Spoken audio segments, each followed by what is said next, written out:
Кризис увеличивается. Наводнение мошенников, продажа оружия резко возросли. Пенсионеры дрожат, гречку покупают фурами. Ты в панике. Нам следует готовиться к худшему. Игорь, сейчас ходит такая страшилка в интернете, мол, зачем вы покупаете туалетную бумагу, лучше закупайтесь оружием. Что вы думаете об этом? И пора ли нам начать думать о защите? В принципе, в каждой большой кризисной ситуации всегда появляются какие-то сильные ребята, которые отбирают все у тех, кто послабее. А если кризис длится еще дольше, то появляются ребята с оружием, которые отбирают это с оружием. Я не видел, чтобы с оружием тут отбирали, но во всяком случае в Америке я видел статистику, что продажа оружия резко возросли. Ну а в России в это время, что происходит? В России буквально наводнение мошенников.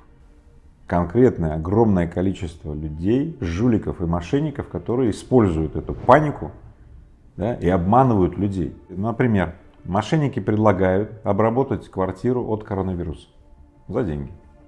Как правило, жертвами этих мошенников являются пенсионеры, которые вообще всего боятся и дрожат, и я не знаю, невозможно выйти из этого состояния. Второе, какие-то страховки появились от коронавируса на случай вашей смерти. Да, и вот еще самое интересное. Пожилым людям предлагают вернуть деньги за неиспользованные билеты и турпоездки. Только дайте номер карточки и кодик на обратной стороне. Вот это все, пожалуйста, сейчас расцветает. И во все кризисные ситуации все начинается вот с таких вот вещей. Они уже начались. Это означает, что мы уже находимся даже не в начальной фазе кризиса, а кризис увеличивается. Нам следует готовиться к худшему. На самом деле паника уже случалась в мире, и вот сейчас это конкретная паника. Паника — это социальный вирус. Он поражает способность людей в обществе и каждого конкретного человека думать рационально. Сейчас все признаки социального вируса. Поэтому это не только пандемия какого-то вируса, гриппа, штамма. Нет, это биосоциальный вирус. Он поражает способность людей думать рационально. И в этом смысле мы сталкиваемся с очень беспрецедентным кризисом, тройным, как я его называю, биосоциальный плюс финансовый. Тройной кризис, такого еще не бывало, поэтому последствия будут беспрецедентными. Каждому следует заранее готовиться к этому. А как можно вылечиться от этого социального вируса, паники? Ведь действительно становится страшно.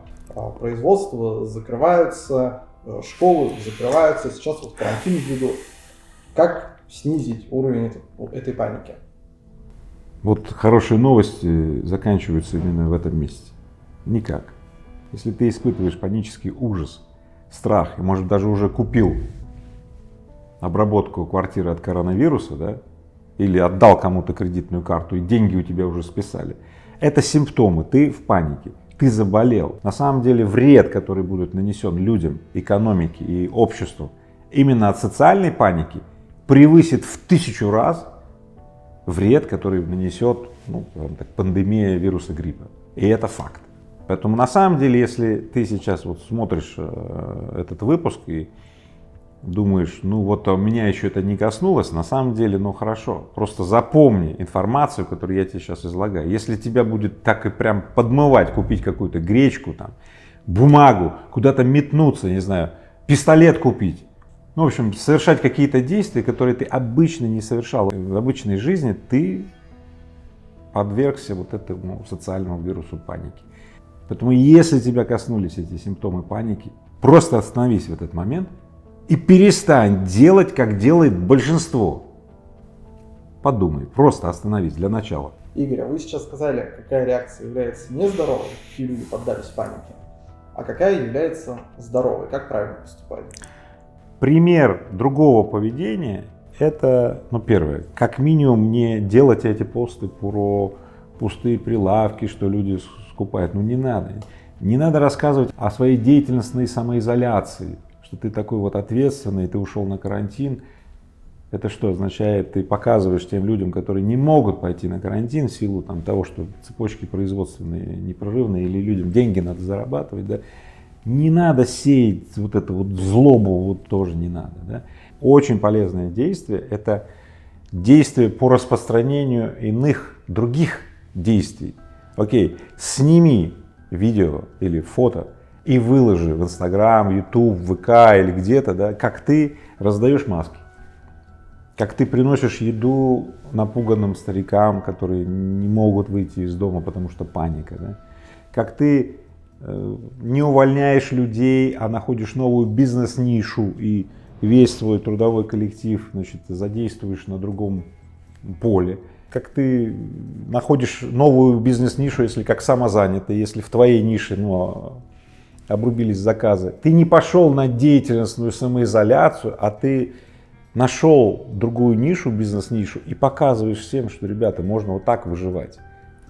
Например, артисты, которые недавно придумали объединиться и делать онлайн-концерты. То есть делают теперь концерты в закрытом помещении без зрителей, потому что запрещено со зрителями, да, и транслируют это на своих подписчиков и на тех, кто купит pay-per-view, то есть заплатит за однократный просмотр этого прекрасного визуального контента. Вот они же находят эти варианты. Они таким образом дают работу, хорошо, не тем, кто организовал раньше концерты, но тем, кто сейчас организовывает эти бродкасты, подкасты. Смотри, демонстрировать такие поведения, то есть деятельностный ответ на вызовы современности. То есть демонстративное поведение деятельностного ответа по снижению паники. Игорь, что конкретно могут сделать люди, у которых есть деньги сегодня? Как они могут помочь? Слушай, этот вопрос для меня тоже личный, потому что я его задал себе. И в частности, я попробовал найти защитную маску в аптеке. Я не смог найти, я объехал 10 аптек. В общем, я решил оптом найти эти маски, оптом закупить их и раздавать людям. Смотрите, всем хватит. Андрей, Никита, смотрите, люди в других городах тоже будут это делать. Покупать маски, находить, шить и раздавать людям. Чтобы не создавать толпу, мы сделали электронную очередь, люди могут записаться и приходить за маской и забирать свою маску. Дело в том, что, напомню всем, маски не препятствуют заражению. Маски, как утверждает Минздрав, и я ему верю, они для того, чтобы при первых признаках, симптомах болезни или при вероятности, что вы контактировали с заразным, можно одеть эту маску и препятствовать заражению других. Ну и самое главное, другие предприниматели подсоединяются к нашей акции, и это наиболее отрадно. И мы очень надеемся, что, например, предприниматели из других городов, и другие предприниматели из Москвы или предприниматели из других городов, руководители, может быть, компаний устроят точно такие же акции. Просто давай покупать оптом маски и раздавать их людям.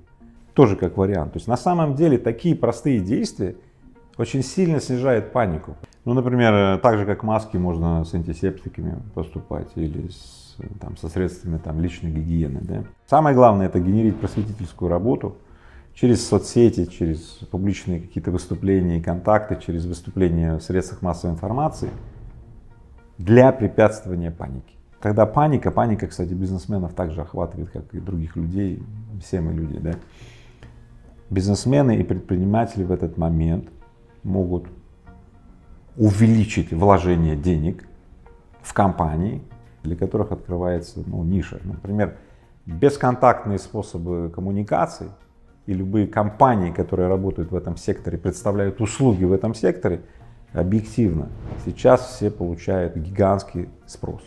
Перенос в онлайн школьных занятий, университетских, разных образовательных курсов и так далее. Кажется, это естественно. На самом деле нифига не естественно. Большинство людей, бизнесменов, такие же паникеры. И они в момент кризиса начинают снижать инвестиции, увольнять людей и отказываться от экспансии или отказываться от даже увеличения экспансии. Это естественно. Сжаться, спрятаться за забором, сказать: у меня есть деньги, и вот еще я гречку купил, и все, такие бизнесмены, еще те паникеры. Они просто гречку покупают не мешками, а фурами, понимаешь? Поэтому если еще бизнесмены попадут в панику, у которых есть деньги, они за 3 дня вообще все скупят. Все те 10 месяцев запасов продуктов, которые находятся на всех складах в России, окажутся за 3 дня на складах у всех этих предпринимателей.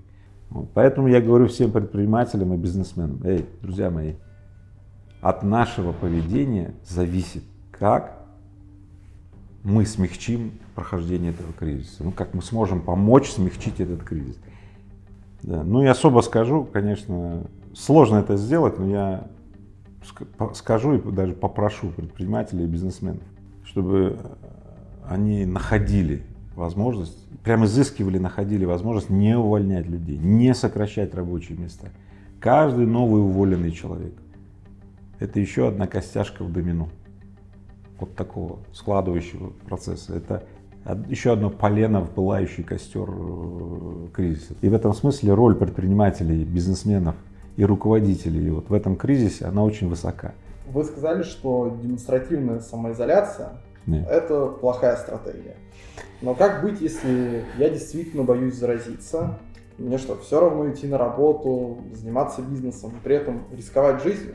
Да, я так сказал, но я подчеркнул, что демонстративная деятельностная самоизоляция как акт, который ты выставляешь в медийное поле, вот это акт по распространению паники. Изоляция сама по себе важна для того, чтобы снижать вероятность распространения вируса, так же как маска. Но я призываю рассматривать вопрос комплексно, в биологическом и социальном аспекте. И еще и финансовом, в тройном аспекте, потому что, напомню, кризис тройной. Я не против карантина, я за карантин, но я за то, что мы должны продолжать работать, думать и находить выходы. Не деятельностно самоизолироваться, а думать, работать, находить выход. Иначе мы выйдем из кризиса этого на ужасном состоянии, в ужасном самочувствии, но с туалетной бумагой и с гречкой. И я не хочу этого.